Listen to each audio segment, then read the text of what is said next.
Então, muito obrigado, Bruno, por esse convite fantástico, uma honra estar aqui com vocês. Sei que a maioria de vocês podia estar aqui e me ensinar muito mais do que eu posso ensinar vocês, mas quero partilhar um pouco hoje das experiências que eu tive nos últimos 6 anos. Então, obrigado, Ellen, também, pelo convite, por ter feito tudo ficar muito fácil da minha vinda para cá. Eu vou dividir essa pequena palestra em algumas partes. Eu vou primeiro explicar um pouco sobre o Thomas Aquinas College, que é a faculdade que eu fui, e também, depois de me formar, trabalhei e voltei para o Brasil em setembro. Então está bem fresco ainda na minha cabeça essa experiência, que eu acho que vai somar para todos vocês, quem quiser se aprofundar mais no tema da palestra de hoje. Também falarei um pouco sobre a finalidade da educação, porque como a gente vai estar falando de método, o método supõe o fim, a finalidade. Todo método só vai ser bom se ele cumpre a finalidade que ele tem bem. Então nós falaremos da finalidade que o método socrático tenta alcançar. Então esse será o nosso plano aqui. E ao fim também falarei das falhas do método socrático. Assim como todas as coisas e práticas técnicas humanas, elas não são boas em todos os quesitos sem qualificações. Então vou colocar algumas coisas que fazem com que o método socrático possa falhar algumas vezes também enquanto método para nós conseguirmos guiar também as nossas expectativas da melhor forma. Mas começando aqui, em 2018 eu fui para os Estados Unidos, nunca foi meu objetivo ir para os Estados Unidos, não era uma pessoa estudiosa até os 16, mas depois da minha conversão comecei a me apaixonar mais pela igreja e, portanto, queria buscar respostas para as perguntas que eu pensei que nunca tinham sido nem suscitadas na escola. Mas, então, houve essa oportunidade generosíssima de eu ir para essa instituição, Thomas Aquinas College. E realmente achei, assim, no meu primeiro ano, eu lembro de ir na capela da faculdade, que é belíssima, à noite, e eu falava, Deus, quando é que foi que eu morri? Porque claramente o Senhor me trouxe para o céu, só que eu não lembro do entre, né? O que aconteceu entre o Brasil e o que eu estou vivendo agora. Então foi uma experiência poderosa, muito poderosa. Foi muito, muito preciosa na minha vida e eu sou muito grato por ter tido essa experiência. Para resumir, a faculdade para vocês é uma universidade que se define por um discipulado a São Tomás de Aquino, doutor comum da igreja, e, portanto, ordena todas as disciplinas para o estudo de São Tomás de Aquino. O que isso quer dizer? Quer dizer que a faculdade tem um currículo fixo. Nenhum aluno escolhe o que ele vai estudar. E nem a ordem que ele vai estudar. Porque supõe-se que se ele é discípulo, ele precisa aprender de um mestre. E o discípulo não pode ordenar, porque pertence ao sábio ordenar. E, portanto, os alunos simplesmente seguem o currículo que a faculdade já tem feito por 50 anos e que funciona muito bem. Mas algumas outras coisas, além de um currículo fixo que a faculdade tem, que eu acho que vale a pena comentar aqui, é toda essa ordenação de todas as disciplinas para a sabedoria. Então, entende-se que o propósito de uma educação verdadeira é a sabedoria. Não é uma prática, não é um treinamento profissional, mas sim essa virtude intelectual que nos faz ver tudo com os olhos de Deus. Que essa é uma das melhores definições de sabedoria que eu já escutei. É o conhecimento da primeira causa, mas é ver as coisas como Deus faz. Então, de certa forma, a busca da sabedoria ela é uma preparação para essa visão que nós esperamos ter no céu, que é a visão beatífica. São Tomás vai dizer que a visão beatífica é quando nós olhamos, vemos a essência de Deus. E nessa terra nós não podemos fazer isso, mas podemos pelo menos através dos efeitos conhecer um pouco da causa. E isso já é uma das maiores atividades da vida humana. Além desse currículo fixo e dessa ordenação à sabedoria, a faculdade é única também em questão de método, porque todas as aulas, todas as disciplinas que são latim, matemática, filosofia, teologia, literatura, música, e aí nós vamos estudar também, estudamos história e outras disciplinas, mas essas são as principais. Todas essas disciplinas nós estudamos através dos chamados Great Books, dos grandes clássicos, dos grandes livros. Então, vamos colocar, por exemplo, as ciências naturais, que eu acho que eu não comentei antes. Em vez de lermos sobre a física newtoniana, nós estudamos o Princípio de Newton. Em vez de nós estudarmos filosofia platônica, nós estudamos Platão. Em vez de estudarmos matemática euclidiana, nós estudamos Euclides. E assim por diante, nós lemos das fontes primárias. Inclusive, C.S. Langes diz na Vida Intelectual, que é uma obra assim, imprescindível para todo mundo que está começando na vida intelectual ler, e eu descobri hoje que o Santo Dom Bosco também publicou essa obra, então comprem deles, me deram de presente. Ele diz assim: o contato com os gênios nos entrega como benefício imediato de uma ascensão por sua simples superioridade. Eles nos gratificam antes mesmo de nos ensinar alguma coisa. Eles nos dão o tom e nos deixam acostumados com a atmosfera dos cumes. Sempre nos movemos nas regiões mais baixas. Então eles nos levam, num piscar de olhos, para o topo onde eles vivem. É muito bela essa citação, porque o que ele está dizendo é que esses grandes mestres, esses grandes clássicos, perduraram centenas de anos, até milênia. Eles estão nos elevando para um nível que nós não estamos acostumados, e especialmente nós, vivendo nesse século do Instagram, não estamos acostumados com esse nível de profundidade. Quando nós vemos, por exemplo, os elementos de Euclides, e nós conseguimos enxergar a ordem que ele tem nessa ciência, é algo que nós não conseguimos aguentar mais sermos elevados por esse livro. A mesma coisa quando nós vemos as grandes obras de São Tomás de Aquino. Você é elevado porque São Tomás está num nível que nós não estamos e não experienciamos, né? Deus não produz muitos Santos Tomás na história. Ele é único e, portanto, quando a gente encontra uma obra assim, todos esses autores que eu mencionei, nós temos essa experiência de humildade perante algo grandioso. Mesma coisa com Newton, por exemplo, e com Arquimedes e Platão, entre outras coisas. Então, isso era uma coisa única da faculdade, que eu não tinha experienciado antes na escola, nem nos meus estudos que eu fiz sozinho antes de ir para essa universidade. Mas todas as matérias, desde filosofia, teologia, ciências naturais, matemática e suas partes, eram feitas através da leitura desses grandes textos. Mas além da leitura desses grandes textos, nós vínhamos para a aula e todas as aulas eram pelo método socrático. E aí, finalmente, vocês vão entender porque eu falei isso tudo. Porque o propósito, então, dessa palestra vai ser mostrar um pouco o que é o método socrático, quais são as vantagens do método socrático para a nossa própria busca da verdade, para a busca de cada um de vocês da verdade. Então, focando agora mais nessa parte, eu quero dizer, como eu falei no começo, que para entendermos método, nós temos que entender fim, porque o método é um meio para alguma coisa. E o método só vai ser bom, o método socrático só vai ser bom se ele alcançar seu fim. Então, qual é o fim do método socrático? Aqui, pelo menos na aplicação que eu vou dar. Tem pessoas que usam o método socrático para escritórios de advocacia, tem pessoas que usam para o mundo dos negócios. A aplicação que eu vou dar e a explicação que eu vou dar sobre o método socrático é na busca da sabedoria, como eu comentei antes. Então, o propósito é uma educação chamada educação liberal católica. O que é uma educação liberal católica? Não é do liberalismo, mas liberal no sentido de que vai prover ao homem ferramentas para que ele possa ser verdadeiramente livre. Em que sentido? Que ele possa viver de acordo com a sua natureza. Então, um homem livre é aquele que vive para o seu próprio fim. E o seu próprio fim é a contemplação de Deus.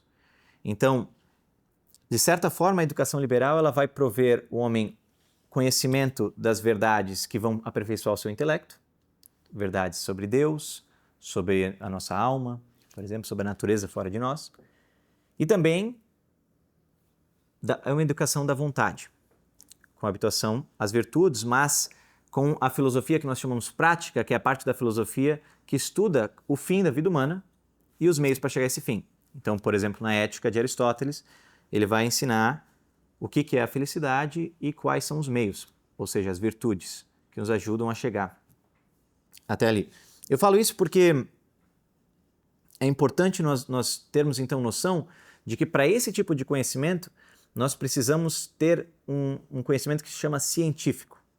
Conhecimento científico hoje em dia tomou um outro norte. Então eu vou ler a definição que Aristóteles vai dar nos Analíticos Posteriores, que é um livro de lógica no seu órgão, sobre conhecimento científico. Ele fala assim: nós pensamos saber algo cientificamente quando sabemos a causa, que ela é a causa e que não pode ser de outra forma.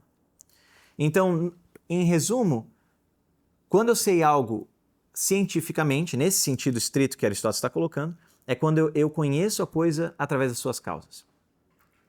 Quando eu conheço a coisa através das suas causas, eu posso ter certeza de que a coisa não pode ser de outra forma. Eu acho que a experiência mais concreta que a maioria de nós tem sobre isso é nos estudos matemáticos. Muitas poucas pessoas duvidam das verdades, das conclusões matemáticas. Então, é um bom exemplo da ciência. Mas entende-se que esse tipo de conhecimento também pode ser tido com as disciplinas filosóficas. Hoje em dia nós estamos tão desacostumados com essa frase que parece estranho dizer isso. Como assim? Eu posso ter esse conhecimento com certeza das disciplinas filosóficas? Eu posso ter certeza que a alma é imortal através da minha própria razão? Eu posso ter certeza de que é melhor viver uma vida virtuosa do que viciosa? E etc. E outras conclusões que podemos ter nas partes da filosofia. Posso ter certeza das causas da natureza e os princípios da mudança e de todas as partes. Enfim, mas se nós entendemos isso, agora a gente já está mais pronto.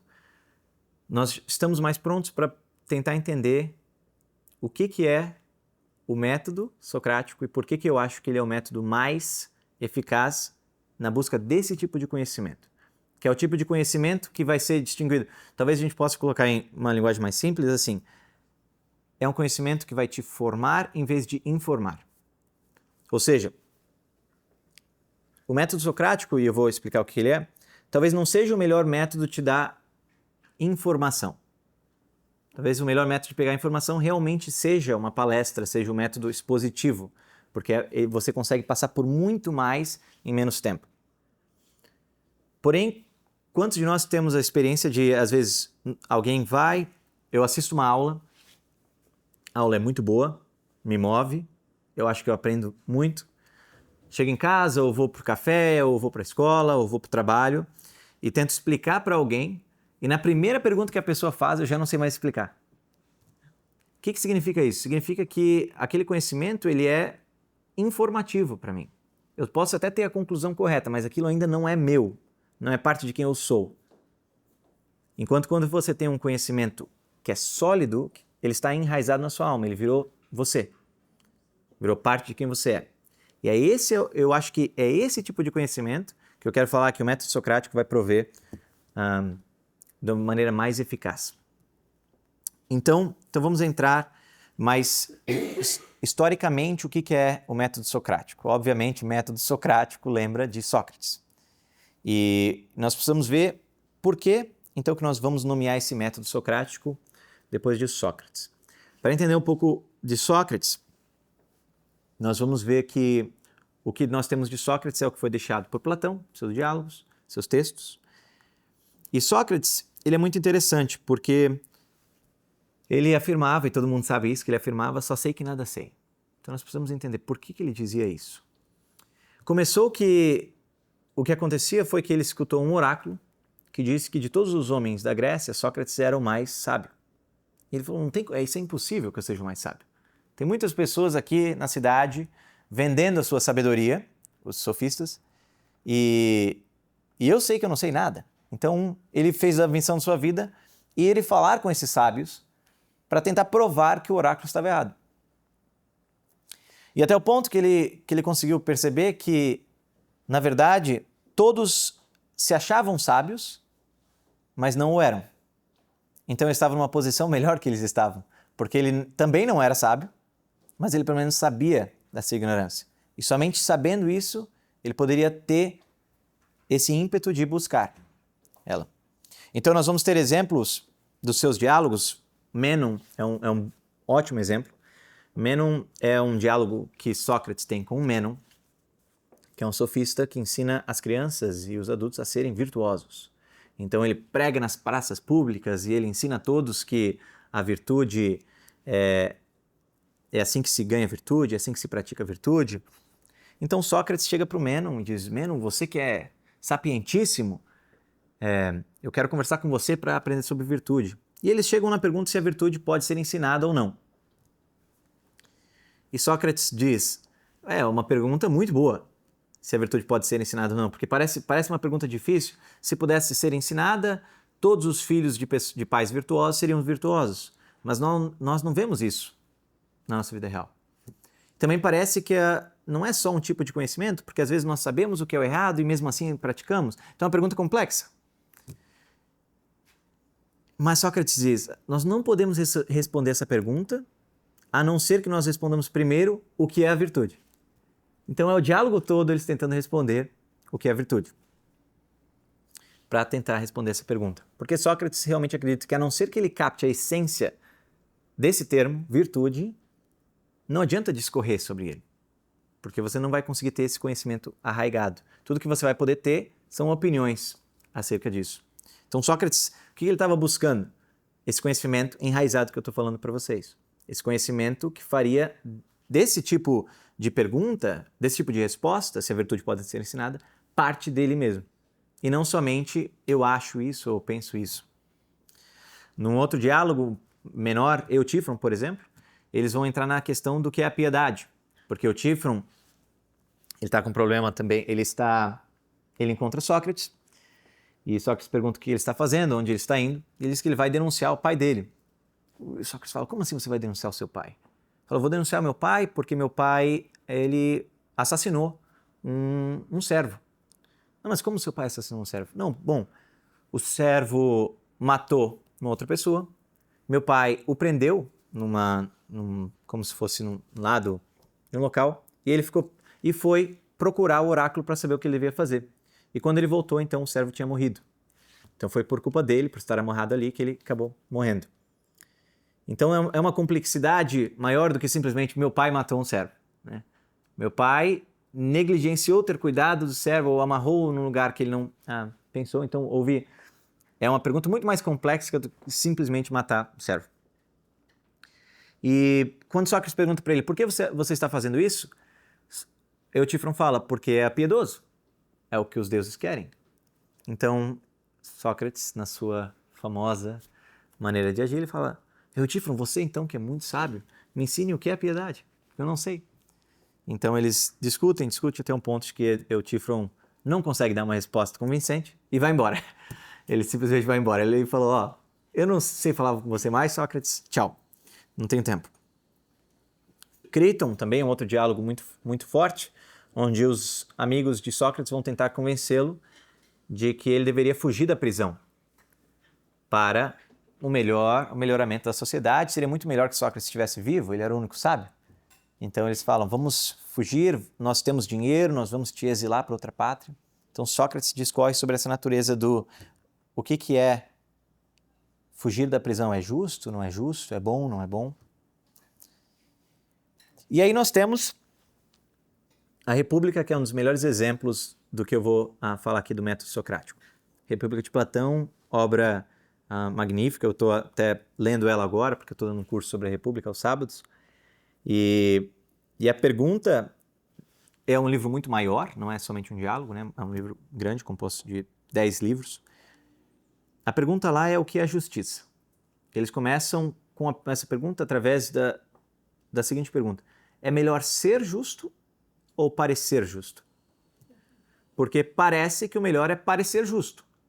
Então o sofista tenta convencê-lo que se alguém pudesse escolher entre não ser justo e receber as honrarias de alguém que é justo e toda a boa fama de alguém que é justo, e a outra pessoa pudesse ser justo, mas fosse odiado e reprimido e visto como alguém desprezível, todo ser humano escolheria a primeira opção, que é não ser justo, porém aparentar ser justo. E Sócrates, então, procura essa pergunta. E no fim do primeiro livro, eles até chegam em resultados sobre isso. Mas o Sócrates fala o seguinte: olha, essa discussão foi muito boa, foi fantástica, realmente a gente chegou numa conclusão que é melhor ser. Porém, eu não aprendi nada. Porque a não ser que nós saibamos o que é a justiça, eu ainda não tenho certeza de que o que a gente concluiu agora é verdade, ou não. Então, novamente, Sócrates, e eu tinha um professor lá no Thomas Aquinas College, no TAC, que falava que a maior contribuição que Sócrates teve para a filosofia foi mostrar que a definição é a parte primordial e a primeira parte de qualquer busca filosófica. Você tem que saber a definição de um termo, você precisa buscar a definição, e por isso, a primeira parte da lógica, quando nós estudamos lógica em Aristóteles, as categorias, serão textos que nos ensinarão como fazer uma boa definição. A Karen estudou lógica comigo, pelo método socrático. Então Sócrates, ele tem essa maneira de buscar a verdade, talvez podemos dizer, de ensinar a verdade, que é através de um diálogo, através de perguntas. Porque através de perguntas ele vai levando o seu aluno, o seu interlocutor, a perceber, enquanto ele fala, as próprias lacunas no seu conhecimento. Então ele diz, você disse isso agora, mas antes você disse aquilo. Como juntar essas duas coisas? E essa é a pedagogia de Sócrates. Essa pedagogia é através do diálogo, através das perguntas. Ele vai levando o aluno, é também chamado de dialética, vai levando o interlocutor a perceber o que ele sabe e o que ele não sabe. Tanto é que nessa conversa com o Mênon, uma certa hora o Mênon fala assim: ó Sócrates, antes de conhecê-lo, costumava me dizer que você estava sempre duvidando de si mesmo e fazendo os outros duvidarem. E agora você está lançando os seus feitiços sobre mim, e eu estou simplesmente ficando enfeitiçado e encantado e estou no meu juízo final. E se posso me aventurar a fazer uma piada sobre você, você me parece, tanto em aparência quanto em seu poder sobre os outros, ser muito parecido com um peixe torpedo, plano, que entorpece aqueles que se aproximam dele e o tocam. Como você me entorpeceu agora, creio eu. Pois minha alma e minha língua estão realmente estúpidas, e eu não sei como responder-lhe. Embora eu tenha sido entregue de uma infinita variedade de discursos sobre a virtude antes, e para muitas pessoas, e muito boas, como eu pensava, neste momento eu não posso nem mesmo dizer o que é a virtude. Então Mênon, nesse momento, chega ao que nós vamos chamar de aporia, esse encantamento, esse maravilhamento, esse assombro diante da sua ignorância. É somente nesse momento que o aprendizado é possível. O aprendizado só é possível quando o aluno tem essa verdadeira percepção da ignorância. Então Sócrates, uma das maiores contribuições que ele tinha para pessoas que estavam dispostas a buscar a verdade como Mênon, a maioria deles não eram dispostos a buscar a verdade, mas como Mênon, ou vamos pensar em Glaucon e Adimanto na República, diferentemente de Eutífron, era trazê-los a esse ponto que eles diziam: Sócrates, me ajuda, agora estou perdido. Enquanto Mênon achava que ele era a autoridade sobre virtude, ele não conseguia aprender. Sócrates não tinha como ensinar ele. Então nós percebemos que isso é uma das origens do método socrático, é essa maneira que Sócrates vai levando as pessoas a essa aporia através dos seus questionamentos. Também, agora saindo um pouco de Sócrates, nós podemos entrar tem um comentário de São Tomás aos analíticos posteriores de Aristóteles. É o proêmio do comentário, é gigante esse título, mas é onde ele está falando sobre as partes da lógica. E ele vai dizer que existem 4 maneiras que a nossa mente pode conhecer algo. O tanto de certeza que nós podemos, graus de certeza que nós podemos ter sobre algo. Até o Olavo tem um livro sobre os 4 discursos, também que é similar a isso, ao que eu estou falando, mas que está naquele comentário em 2 páginas. Ele vai dizer que nós podemos ter um conhecimento de certeza, ou chamado, que eu falei no começo, conhecimento demonstrativo. E um exemplo desse conhecimento analítico ou demonstrativo é o conhecimento que nós podemos ter, por exemplo, com uma demonstração matemática. Você tem os princípios ali, o ponto é isso, a linha é isso, a figura é isso, o círculo é isso, e você vai e aprende que o triângulo tem a soma dos 3 ângulos iguais a 2 ângulos retos, né? Você tem certeza absoluta disso quando você demonstra. E porque você conhece as causas. Nós temos um outro tipo de conhecimento que é chamado de fé ou opinião sobre algo. Então, nós podemos ter uma certa fé ou opinião. Aqui, fé, eu quero dizer, uma fé humana, certo? O que é uma fé humana? Você acredita em algo, você pensa que algo é verdade porque você acredita em algum professor ou alguma autoridade naquele assunto. Esse é a maioria dos nossos conhecimentos que nós temos estão nessa categoria.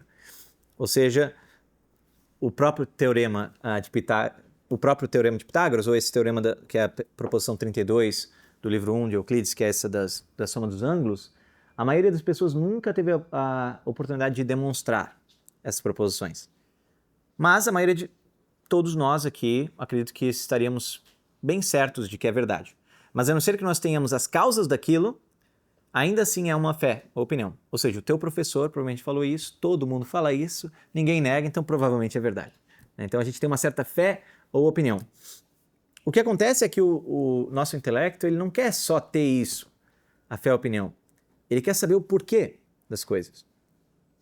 Mas eu vou entrar mais a fundo nisso depois. Só que, por enquanto, nós temos esse conhecimento de certeza, que se chama analítico, demonstrativo.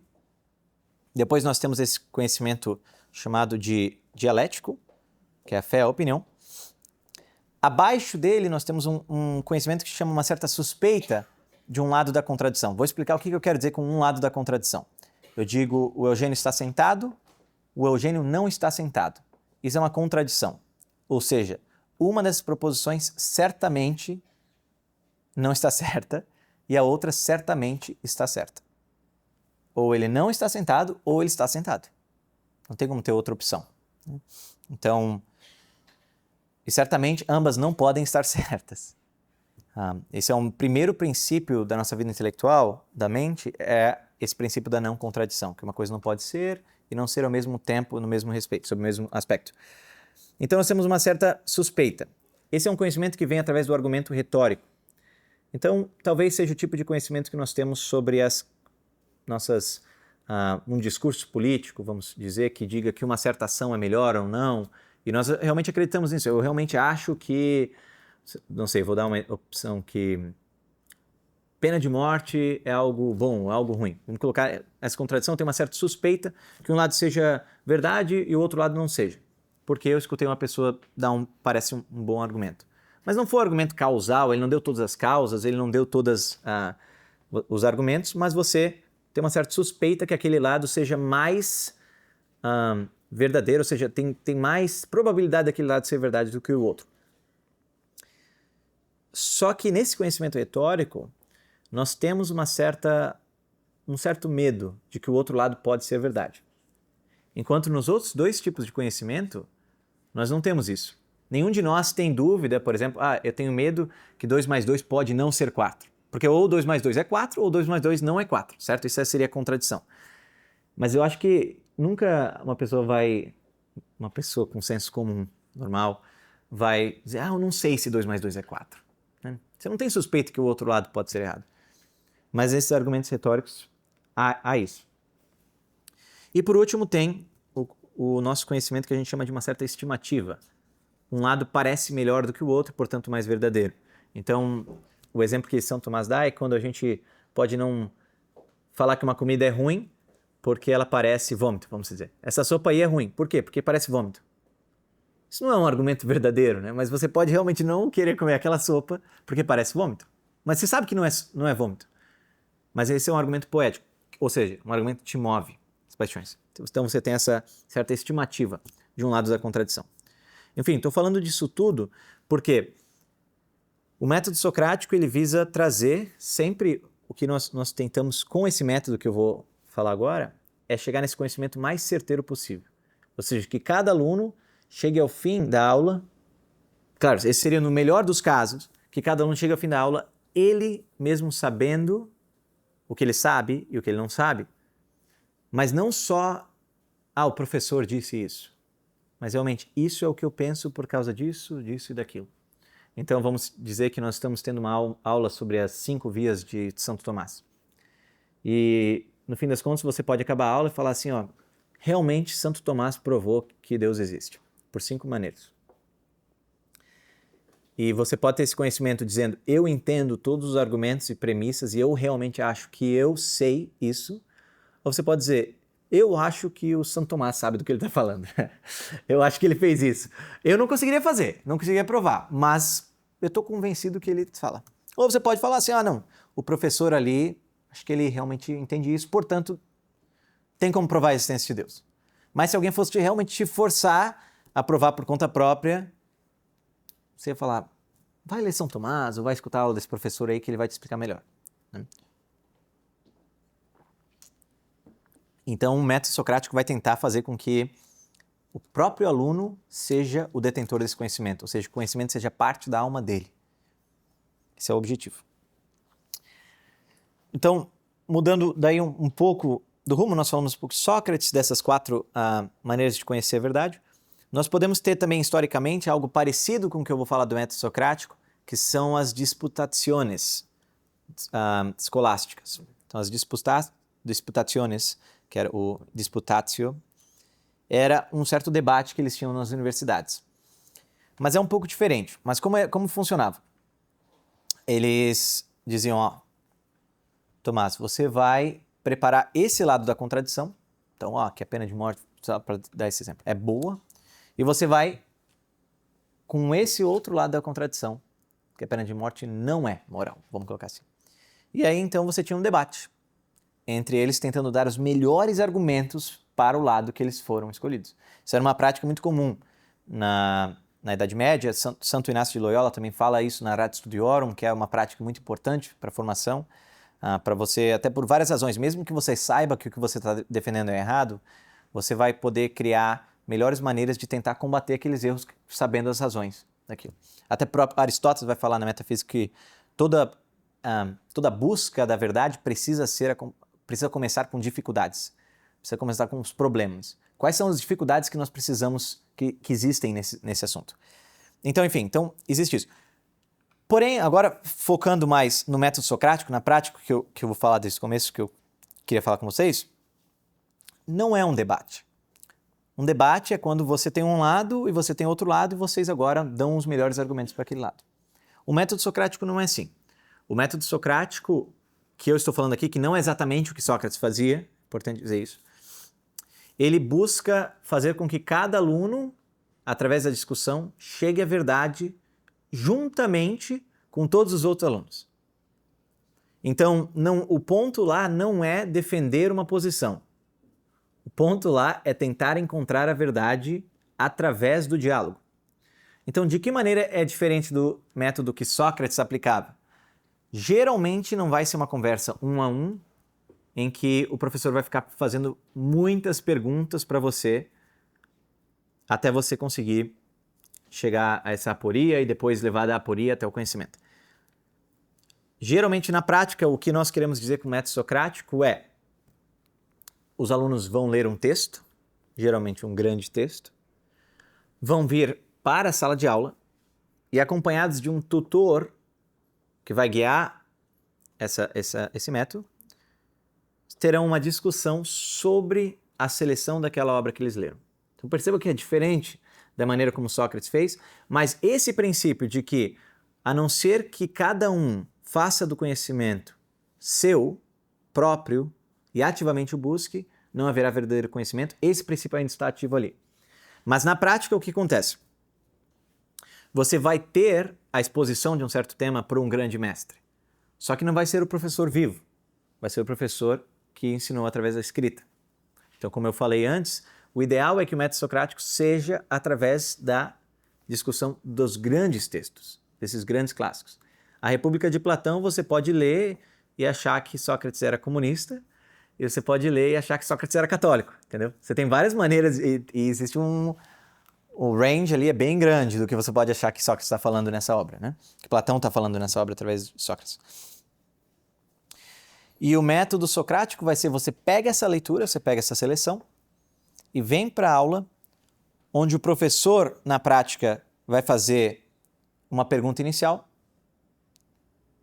Então, vou dar um exemplo bem prático. Na primeira aula da República, a minha pergunta foi: por que eles estão falando sobre justiça? Como eles chegaram lá? E aí os alunos vão começando a discorrer sobre o assunto. De maneira breve, pontual, apontando o texto sempre é a base. Então, se alguém fala assim, eles estão falando por causa disso, disso, disso. A pergunta do guia, do professor é, onde está isso no texto? Porque, de novo, o objetivo principal daquela aula vai ser o que o texto está falando. E, claro, posteriormente, os textos estão certos ou não. Mas, na prática, então, o aluno vai ler uma seleção de um texto, vai vir para a aula e com outros, talvez 15 alunos, talvez 18 alunos, vão começar uma discussão sobre o texto. Mas uma coisa que é interessante é que a discussão, ela não é uma... Deixa eu mostrar para você o quanto que eu aprendi sobre esse texto. A discussão realmente é quando cada aluno humildemente fala assim, eu não faço ideia o que Sócrates está falando nesse livro. Porque uma das coisas dos grandes livros é que eles nos elevam, como eu li o Sextilante falando. Outra coisa sobre os grandes livros, eles são muito difíceis. Peguem o De Anima de Aristóteles e tentem ler como você lê uma obra de literatura. Não vai, simplesmente você não vai entender nenhuma palavra do que ele está falando. Todas as palavras ali você sabe a definição da gramática do dicionário português, mas elas juntas não fazem sentido nenhum. Porque ali tem uma grandiosidade tão grande, é tão grande a grandiosidade, a profundidade desse texto, que você precisa se demorar em cada parágrafo, cada sentença, em cada palavra. E por isso que o método socrático nos ajuda muito, porque nenhum aluno chega na aula, com raríssimas exceções, mas geralmente os alunos não chegam à aula com conhecimento completo daquele texto. Porque se fosse um grande texto mesmo e você pegasse tudo, você seria um gênio. Você deveria estar escrevendo os grandes textos. Então, geralmente, os alunos vão ter algum conhecimento superficial, no máximo. E quando essa pergunta é feita, os alunos começam a falar, no próprio ato de falar, nós começamos a perceber a nossa própria ignorância. E é bem básico. Eu lembro quando eu estava e é uma prática de humildade incrível.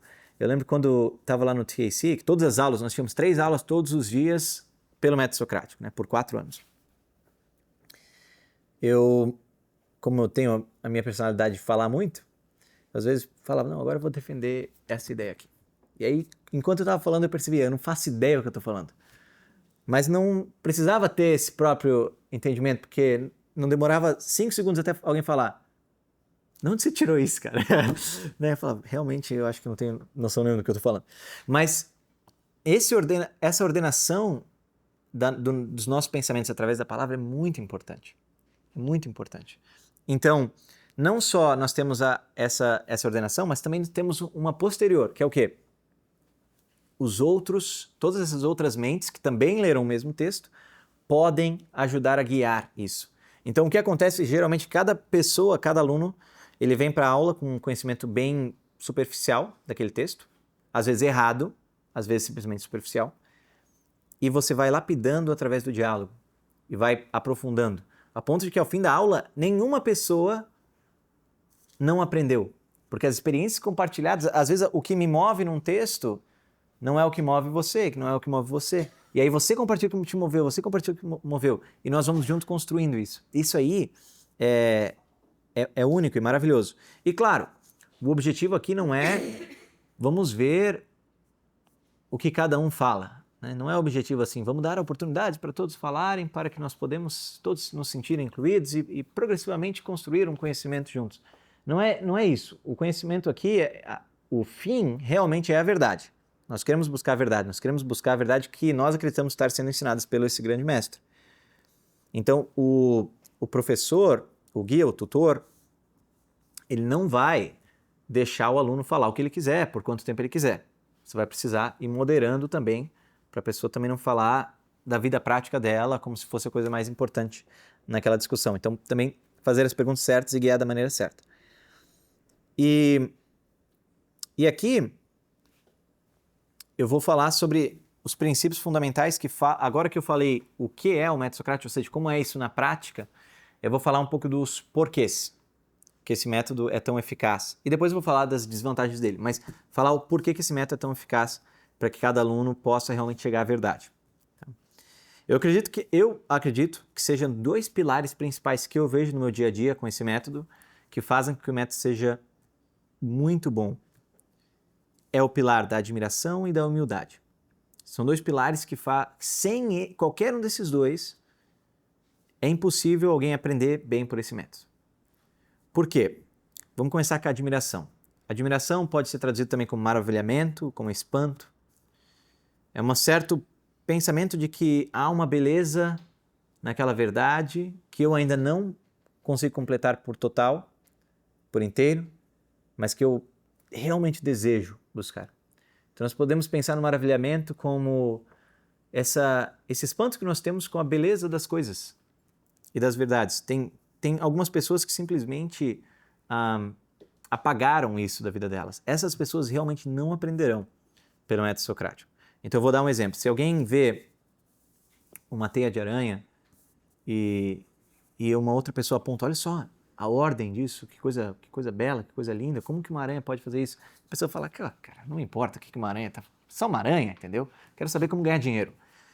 Essa pessoa ela não está pronta ainda para o método socrático. Ela não tem esse maravilhamento, que é esse ímpeto de querer saber, não, mas por que isso é verdade? Não, eu achei muito interessante que você falou que essa situação está destruindo a educação no Brasil, mas por quê? O que é a educação?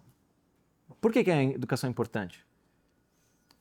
E aí a pessoa fala, não, mas tem que viver a temperança. Mas peraí, por quê? Não como alguém que pergunta o porquê para simplesmente estar sendo desafiando o outro, mas porque eu realmente quero saber das causas disso. Isso que a gente chama de maravilhamento, admiração. Então, quando me falaram que Aristóteles provou a imortalidade da alma sem a fé, sem a revelação, eu falei, mas como assim? Provou? Eu nem sabia que tinha como saber que existia alma sem a fé. Pensei que a fé era uma coisa que nos dizia, existe a alma é imortal, e é isso, pronto, acabou. Mas tem Aristóteles, antes de Cristo, que prova isso. E aí você quer saber o porquê. Como ele chegou nisso? Não só que Aristóteles disse isso. Eu quero falar isso. Eu quero saber isso. E Aristóteles pode me ensinar isso. E outro princípio é a humildade. Humildade por quê? Porque na discussão vão haver muitos momentos que você vai perceber que você não entende o texto. Vão haver muitos momentos que você vai perceber que o que você falou é errado, se você falar. O importante é que você fale. Né? E vão haver muitos momentos quando você estiver lendo esses grandes textos que você vai dizer, eu acho que isso aqui não é para mim. Está muito difícil.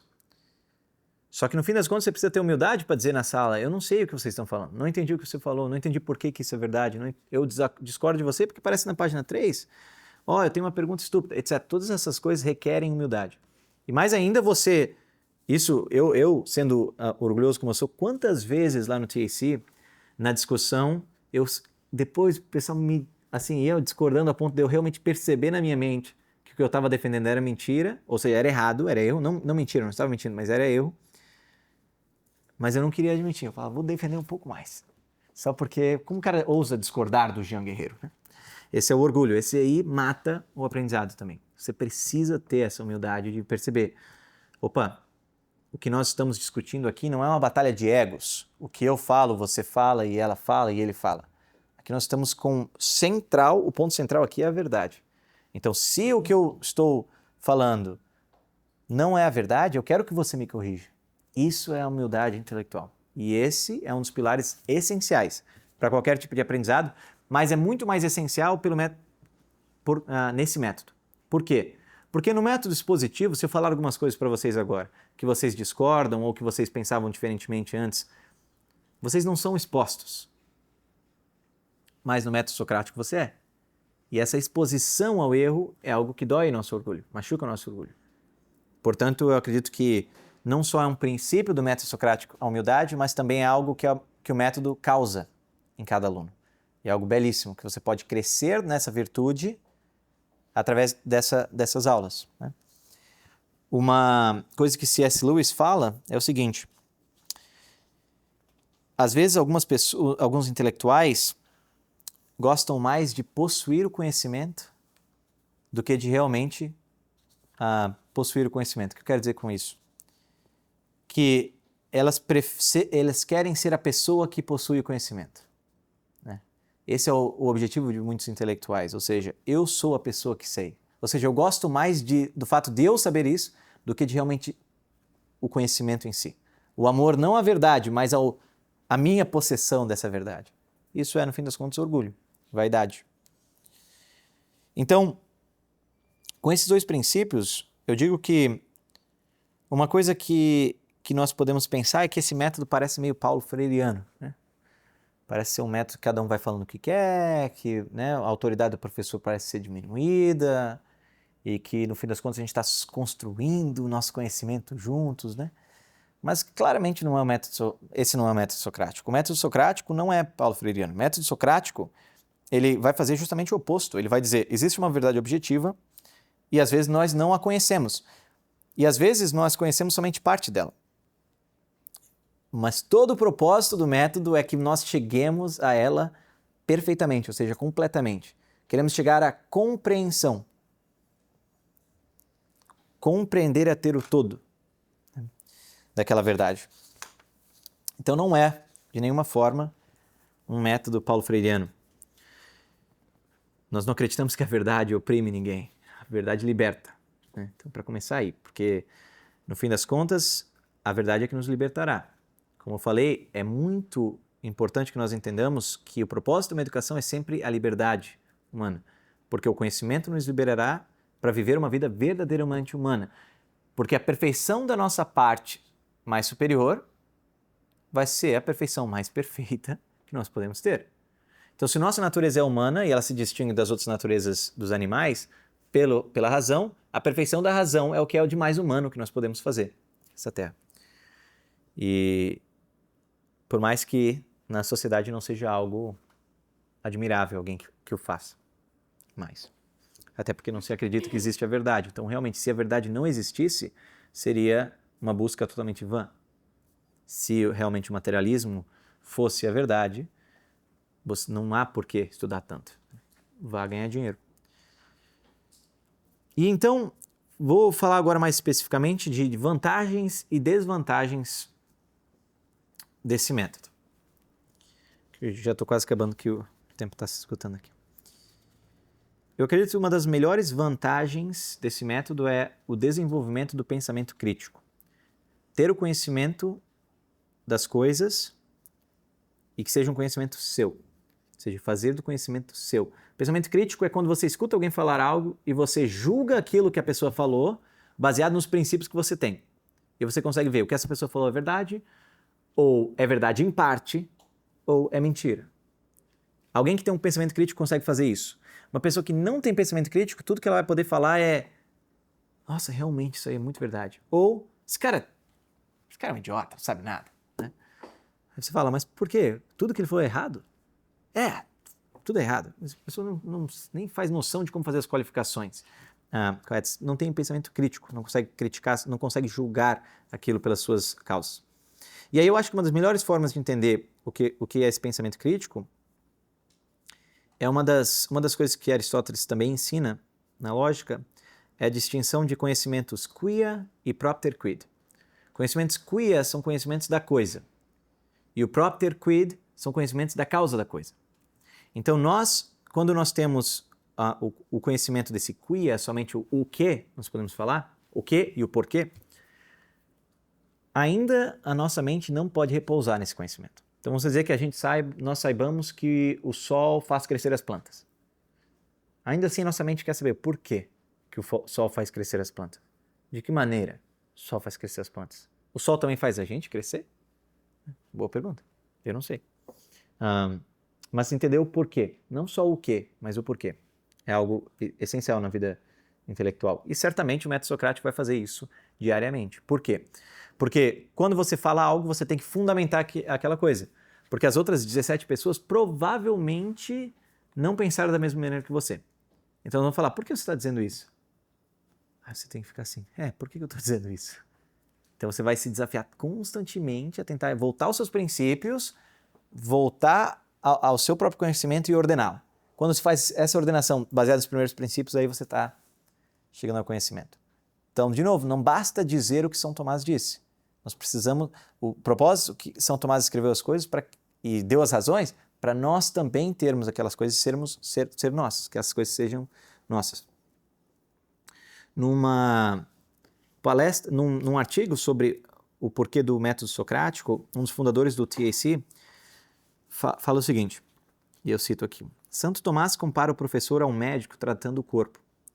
Nenhum médico coloca a saúde em um corpo doente. Em vez disso, por seus cuidados, ele permite que o corpo se cure por si mesmo pela vida que tem nele. Da mesma forma, o professor apenas guia o aluno para ver por si mesmo por uma luz que já está nele. Então aqui existe um texto de São Tomás muito importante chamado De Magistro, sobre o professor, sobre o mestre, onde na verdade é uma explicação, doutrina, um tratado sobre a aprendizagem. O que é o professor baseado no que é aprender. E lá ele vai dizer que o professor, que o aluno, ele já tem uma certa potência ativa, ele já tem um certo poder dentro dele de conhecer a verdade. E tudo que o professor precisa fazer é colocar e ordenar as perguntas da maneira certa para que a pessoa possa realmente conhecer. Então, da mesma forma que um médico, ele não cura. O que o médico faz? Quando quebra um osso, ele não cura o osso. Ele vai colocar o osso de uma forma que ele possa se curar naturalmente. A mesma forma o professor. Se ele é um bom professor, ele não vai simplesmente professar uma verdade para o aluno. Ele vai colocar o aluno diante dos seus princípios para que ele possa ver aquela verdade. Somente através disso que ele pode realmente falar: esse conhecimento é meu. Eu sei disso, eu conheço isso. E não só eu acredito porque o Google disse, o ChatGPT, etc. Certamente, uma das vantagens do método socrático também é a capacidade da apologética, capacidade de defender nossa fé.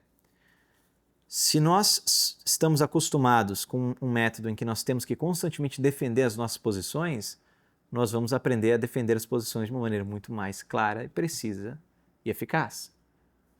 Você vai aprender a falar de uma forma que você já pense nas objeções e você possa respondê-las também uma por uma. Então, você não vai se amedrontar porque a pessoa, vai que ele me pergunta isso ou aquilo. Você vai querer essas perguntas porque você vai querer buscar a resposta delas. Então, para a apologética, esse método é muito eficaz. Ele vai mostrar para a pessoa, através de onde ela está. Cada aluno, ele está em um ponto da vida intelectual. Alguns já estão com uma clareza maior do conhecimento da realidade, outros uma clareza menor. Então, cabe ao professor pegar o aluno de onde ele está e o que nós chamamos de mano duxere, levar, carregar pela mão. Só assim o professor vai levar o aluno à verdade. Não adianta o professor do seu pedestal simplesmente falar tudo o que ele conhece e esperar que o aluno vai conhecer também.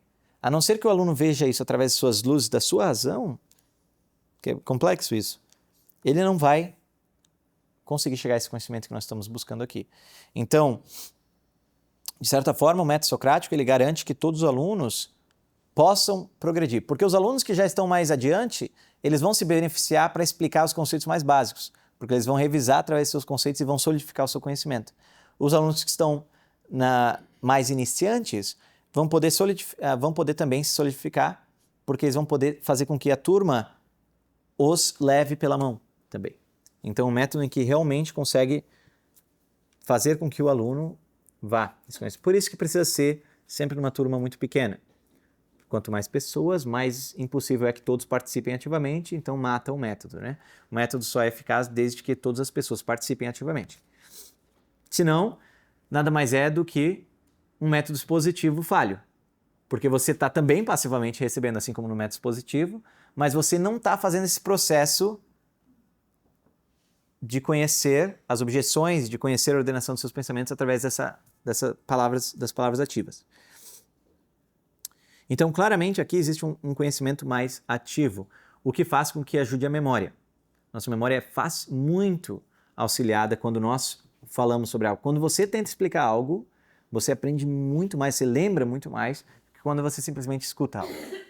Por exemplo, eu lembro de muitas coisas que eu aprendi há 6 anos atrás, no meu primeiro ano do TAC, e eu jamais lembraria se eu tivesse algum professor que tivesse me dito.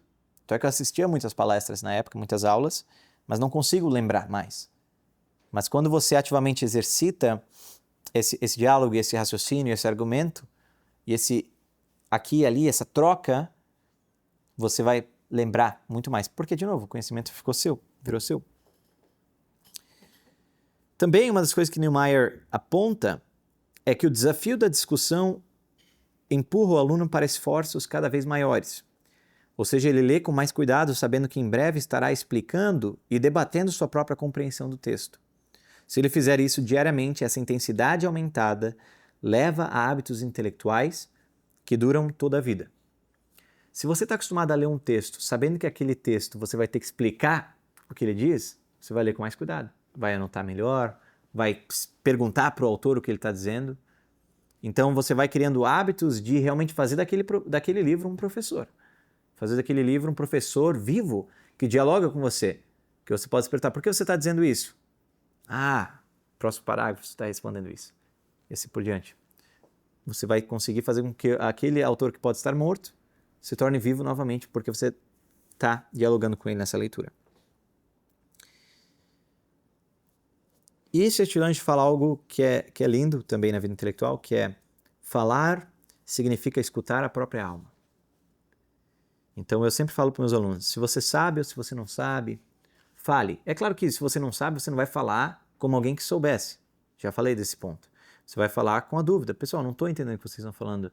Ou é isso que você acabou de falar? Eu repito para ver. E geralmente só esse processo você já pode ver as lacunas do seu conhecimento e, portanto, buscar a verdade de uma forma muito mais clara.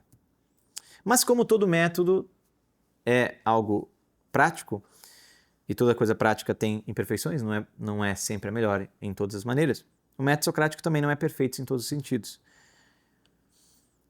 Ele tem interrupções frequentes, então um aluno está falando, o outro quer falar e fala, interrompe. Ele faz com que, às vezes, os alunos se desviem do ponto, da tangente, isso é muito óbvio, né? É muito difícil você conseguir uma turma que continue construindo esse conhecimento de uma forma clara pela aula toda de 1 hora e meia ou 2 horas. Então, se desvia do ponto, atrasando. Então, não é muito eficiente. Também há uma distribuição desigual, tanto na quantidade e qualidade dos participantes, ou seja, tem pessoas que mais naturalmente pensam falando, outras mais naturalmente pensam em silêncio e depois falam depois de pensar. Então há essa desigualdade e também a desigualdade da preparação intelectual de cada um. Então isso pode causar algumas certas desvantagens no aprendizado daquele aluno que é mais silencioso, por exemplo, ou até daquele que fala demais. Se ele não conseguir se temperar, ele não vai conseguir aprender muito. A cobertura do conteúdo é muito menor do que uma aula expositiva. Na aula expositiva, alguém, por exemplo, estou falando aqui há 1 hora e 10. Eu vou passar por muito mais, eu passei por muitos mais temas do que nós teríamos passado numa discussão. Com certeza. E aí você também, às vezes, tem um problema que é as pessoas não conseguem, às vezes, lidar com as opiniões subjetivas ou a verdade objetiva. Então aí está no meio da discussão e a pessoa decide querer falar sobre a vida pessoal dela, sobre a experiência que ela teve, e ali vai 10 minutos da aula, a pessoa falando sobre algo que ela acha que tem a ver com o texto, mas que na verdade não tem muito, né? Então existem desvantagens, mas todas as coisas consideradas é o método que é mais eficaz para essa busca ativa do conhecimento, ou seja, que o próprio aluno possa buscar a verdade de uma maneira honesta, de uma maneira em que ele possa, ao fim da aula, ser detentor daquela verdade. Não somente como opinião ou fé, mas como uma verdadeira ciência. E uma grande vantagem também é talvez ao fim da aula você vai perceber que você não entendeu tanto quanto você pensou que tinha entendido. Isso também é uma vantagem. Então, todas as coisas consideradas, o método socrático é um método muito eficaz. E eu vejo isso de uma maneira diariamente, né, no meu trabalho e também na minha experiência lá no TAC. É impressionante. Muitas vezes nós achamos que um livro é suficiente para alguém entender a verdade. Mas eu trabalho com isso diariamente. Eu garanto para vocês que se todos vocês estivessem agora lendo um texto que seja um grande texto, vamos colocar o De Anima, ou a Física de Aristóteles, ou o Organon, ou a Principia de Newton, vocês leram, e pode ser que vocês leram muito bem o texto. Eu tenho certeza que muitos de vocês, se não todos, virão para a aula com muitas lacunas no entendimento daquele texto. Isso é uma oportunidade imensa que nós temos de poder ter essa discussão. Porque às vezes os livros por si só não são suficientes para trazer aquele conhecimento para a nossa alma. Porque ainda nós não temos a prática de pegar esse conhecimento e fazer dele nosso. Porque o ser humano é um animal político. Portanto, é natural que o homem contemple com os outros. Por isso que a conversa é um dos maiores prazeres da vida humana. As conversas sobre as ideias. Conversa sobre pessoas, coisas talvez não tanto. Mas conversa sobre as ideias é algo que eu verdadeiramente tenho muita experiência e é algo que realmente satisfaz o coração de uma forma quase inexplicável. Quando você consegue conversar com pessoas que estudam as mesmas coisas que você e você fala sobre essas grandes ideias, fala sobre Deus, fala sobre predestinação, fala sobre o bem comum, fala sobre a alma, as potências da alma, enfim, muitas coisas. Você consegue contemplar junto e naquelas contemplações vão surgir ideias que você nunca teve antes. E isso é belíssimo, isso é muito poderoso. Então, o método socrático ele nada mais é que uma oportunidade de nós ordenarmos o nosso pensamento através do diálogo e dessa soma que cada aluno vai trazer para a discussão. Realmente é um método poderoso, eu recomendo que todos vocês façam alguma experiência, porque algo que mudou minha vida, eu faço as minhas aulas todas por ele, a não ser em eventos como assim uma palestra, né?